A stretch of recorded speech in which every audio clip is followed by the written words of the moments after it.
That's actually the thing that gets me into myself each day. And in entertainment, I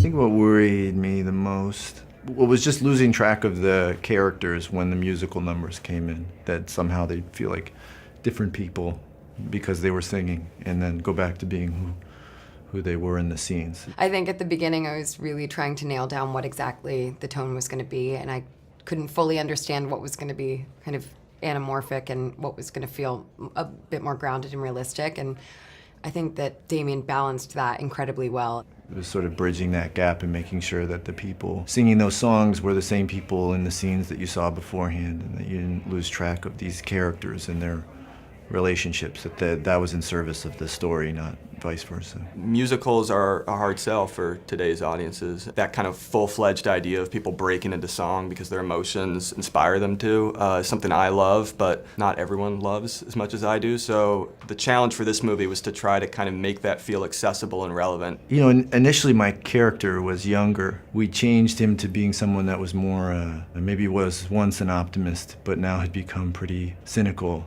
and was really on the verge of becoming a bitter person. But, you know, the finger of fate intervenes, and this love that he finds kind of keeps him from becoming the worst version of himself.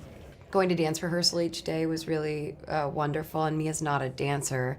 She's an actress, but I think physically it did something that was kind of freeing and got me out of my head, even though it is so technical. So you're kind of, you know, it's one of those, you know, sort of this, because it's very technical, but you're trying to sort of let go and be free within it. Nice work, by the way. What, with this? Yeah, did that. I'm actually practicing that for a really long time. It's pretty effortless. Thank you. Well, I think Emma and Ryan were the perfect actors for the roles. I think it's their emotions and their behavior that really just carries an audience, even an audience that is not normally into musicals, through the movie. So it was a huge burden on their shoulders to like create that through line, but that's what I needed, and that's what they did. 1, 2, 3. Thanks, Damien.